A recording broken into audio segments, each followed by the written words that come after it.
جن کا ذکر فارن فنڈنگ کیس کا اور اس کے بعد یہ ملک ریاض صاحب کا منی لانڈرنگ کیس، یہ مصدق ملک صاحب نے کانفرنس کی ہے، اس کے اندر یہ 2 مقدمات رکھے ہیں قوم کے سامنے، اور یہ انہوں نے بھی مطالبہ کیا ہے کہ یہ دونوں مطالبات جو ہیں اور اس سے کچھ اور بھی ملحقہ معاملات ہیں، ان سب کو فوری طور پر پرسیو کیا جائے۔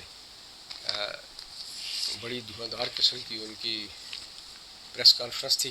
پھر پی ٹی آئی کے استعفوں کی بات کرتے ہیں تو سامعین گرام 11 استعفے پی ٹی آئی کے منظور کیے گئے ہیں۔ سامعین محترم، عجیب سچویشن ہے کہ اس سے قبل بھی پی ٹی آئی کے آپ کو یاد ہوگا کہ استعفے جمع کرائے تھے انہوں نے، اور ایاز صادق صاحب نے اس وقت کے اسپیکر جو تھے انہوں نے وہ استعفے منظور نہیں کیے تھے، اور بعد میں پی ٹی آئی کے جو جماعت ہے اس نے، خاص کر عمران خان صاحب اینڈ کمپنی نے جو پاکستان میں عدم مچایا، جو تباہی مچائی، اس کا اثر آج تک لوگ بھگت رہے ہیں۔ اب بھی یہی سچویشن ہے کہ جب استعفے انہوں نے جمع کروا دیے تھے اور انہی کے ڈپٹی اسپیکر نے یہ استعفے منظور بھی کر لیے تھے، تو پھر ان کو اب قسط وائز جاری کرنا یا منظور کرنا یہ بھی منطق سے باہر ہے۔ اگرچہ کچھ سیاسی مقاصد ہو سکتے ہیں، لیکن کہتے ہیں کہ سیاسی مقاصد سے بڑھ کر قومی مقاصد کئی زیادہ اہمیت کے حامل ہوتے ہیں، تو کوشش یہ کرنی چاہیے کہ قومی مفاد کو ترجیح دینی چاہیے اور فوری طور پر ان کے استعفے منظور کر لینے چاہیے۔ اور اس کے علاوہ جو اس وقت جو نون لیگ کی اسٹریٹجی ہے وہ لگتا ہے کہ مصالحانہ قسم کی اسٹریٹجی ہے، جبکہ ان کے پاس اچھے خاصے کیسز کی فہرست بھی ہے، اور سب سے بڑھ کر یہ ہے کہ ایسے کیسز اور ایسے ثبوت ان کے پاس موجود ہیں جن کو یہ پیش کر کے کافی حد تک جو image P M L N کا خراب ہے اس کو یہ بہتر کر سکتے ہیں۔ لیکن افسوس کی بات ہے کہ ہر بار یہ مسلط سے کام لیتے ہیں، اور جب معاملہ آگے کو نکل جاتا ہے، وقت گزر جاتا ہے، تو اس کے بعد یہ پھر لکیر پیٹنا شروع کر دیتے ہیں اور کریڈیبلٹی لینے کی کوشش کرتے ہیں۔ حالانکہ سیاست میں اس طرح کی کوئی کریڈیبلٹی باقی رہتی نہیں ہے۔ سیاست نام ہی بر موقع سیاست کا ہوتا ہے، نہ کہ آپ اسے تاریخ بناتے رہیں۔ لازمی بات ہے جب آپ کوشش کریں گے اسے تاریخ بنانے کی تو آپ الٹیمیٹلی بہت سارا نقصان کر چکے ہوتے ہیں، اور یہ نہیں کہا جا سکتا کہ اس وقت آپ کا سروائیول یقینی ہو۔ تو سامعین محترم، اس طرح کی سچویشن کچھ نون لیگ کے ساتھ ہے، جس کی وجہ سے اس وقت نون لیگ کا گراف انہی کے جو کارکنان ہیں ان میں گر رہا ہے۔ وہ یہ کہہ رہے ہیں کہ یہ جماعت اگرچہ ان کے پاس بڑے مدلل قسم کے بیانات بھی ہیں، بڑے اچھے ثبوت بھی ہیں، اور میٹیریل ان کے پاس اچھا خاصا ہے کہ یہ مخالف جماعت کو، خاص کر پی ٹی آئی کو آئینہ دکھا سکتے ہیں اور قانونی چارہ جو اختیار کر سکتے ہیں۔ لیکن جیسا کہ میں نے کہا کہ یہ تاریخ بنانے کے چکر میں ہوتے ہیں کہ جی ہم نے نہ چاہتے ہوئے بھی ایسا کیا، تو یہ تاریخیں بعض اوقات الٹ ثابت ہوتی ہیں۔ تو سامنے محترم، سیاست میں برموقع فیصلہ اور وقت پر فیصلہ، جسے کہتے ہیں کہ موقع پرستی انتہائی اہم ہوتی ہے۔ اگر آپ چوک کے تو آپ نشانہ چوک جاتے ہیں۔ تو سامنے محترم، یہ کچھ معاملات ہیں۔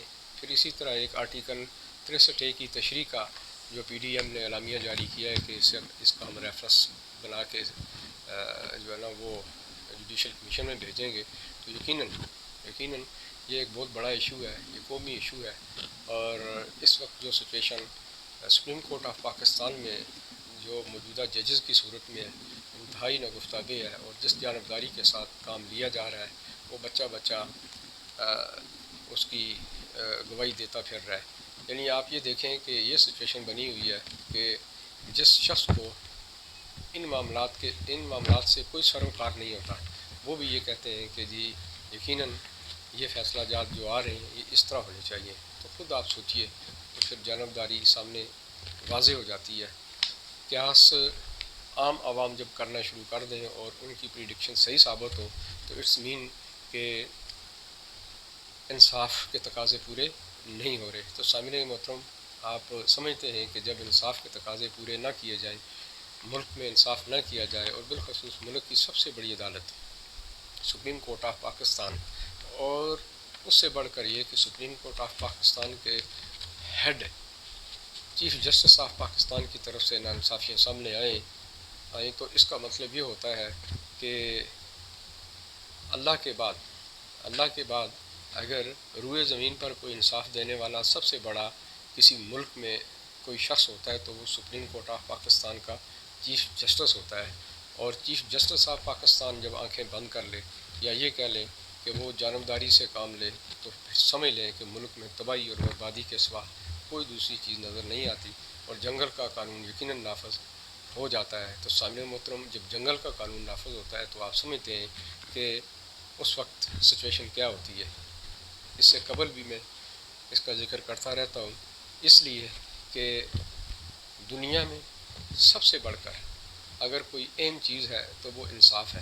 خواہ وہ دین اسلام کی بات ہو، خواہ وہ کسی دوسرے مذہب کی بات ہو، ہر جگہ پہ جب آپ انصاف سے کام لیتے ہیں تو یقیناً آپ بہتری کی طرف جا رہے ہوتے ہیں. آپ یہ دیکھیے کہ ہم تو بحیثیت مسلمان، ہمارے لیے تو یہ انتہائی ضروری ہے کہ ہم عین انصاف کریں اور ہمارے دین کا تقاضا بھی ہے. آپ یہ دیکھیے کہ یورپین ہم سے کیوں آگے نکل گئے. وہ اسی لیے آگے نکل گئے کہ وہ جو کام کرتے ہیں وہ انصاف کے ساتھ کرتے ہیں. وہ کوشش کرتے ہیں کہ ان کی وجہ سے، ان کے کسی عمل سے کوئی ایسا معاملہ نہ اٹھے کہ جہاں ناانصافی دوسرے کے اوپر ہو رہی ہو، اور اس طرح وہ کوشش کرتے ہیں کہ اس کی تلافی کرتے ہیں. جبھی وہ لوگ ہم سے کئی گنا تعمیر و ترقی کے لحاظ سے آگے ہیں. یہاں پر تو سچویشن یہ ہے کہ عام روزمرہ جو مقدمات ہوتے ہیں ان میں تو جو معاملہ چھوٹی عدالتیں کر رہی ہیں یا بڑی عدالتیں کر رہی ہیں عام لوگوں کے ساتھ، پبلک کیسز کے ساتھ، وہ تو ڈھکی چھپی ہے نہیں ہے. جو حالات ہیں انتہائی سنگین ہیں.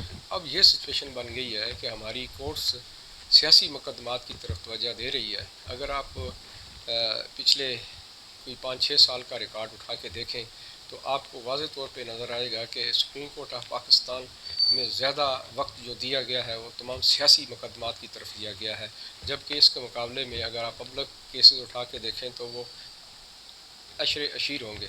تو سامعین محترم، یہ کچھ سچویشن اس وقت بنی ہوئی ہے. تو اگر یہ سلسلہ اسی طرح چلتا رہا تو اس ملک کا جو پہلے ہی سے ستیہ ناش ہو چکا ہے، معیشت تباہ برباد ہو چکی ہے.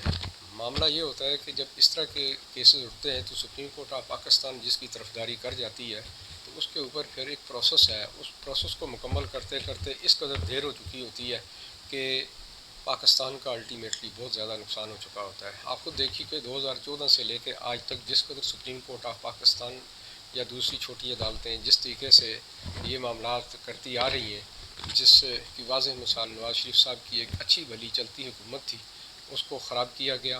اور پھر جو فیصلے دیے گئے ان کے ججز وہ خود مارکیٹ آ کر، روڈوں کے اوپر آ کر، پبلک میں آ کر اپنی ویڈیوز جاری کرتے رہے، اعترافی جرم کرتے رہے وہ. لیکن ہوا یہ کہ اب تک اس کا فیصلہ نہیں آ سکا یا اس کا تدارک نہیں ہو سکا یا اس کا سدِ باب نہیں ہو سکا. لیکن نواز شریف صاحب کی حکومت بھی گئی، الٹیمیٹلی پاکستان کو نقصان بھی ہوا، ان کی عزت جو تھی، ان کا جو امیج تھا وہ بھی برباد ہوا. تو سامعین محترم، اس کا ذمہ دار کون ہے؟ یقیناً ہماری عدلیہ. یہی وجہ ہے کہ ہماری عدلیہ کے جب اس طرح کے ہتھ کنڈے ہوں گے یا ان کی سوچ اس طرح کی محدود قسم کی ہوگی یا یہ کہہ لیں کہ ان کی سیاسی سوچ ہوگی، پولیٹیکل سوچ ہوگی، تو لازمی بات ہے کہ پھر ہماری رینکنگ جو ہے دنیا میں وہ پھر 139 ممالک میں سے ہم 130 پر سٹینڈ کریں گے. تو سامعین محترم، ہم سب کو چاہیے اپنے تئیں اس سلسلے میں خاص کر آواز اٹھاتے رہیں. اگر انصاف کا بول بالا ہے تو یقیناً آپ کا ملک ترقی کرے گا. اسی کے ساتھ ہی مجھے اجازت دیجیے. اللہ نگہبان.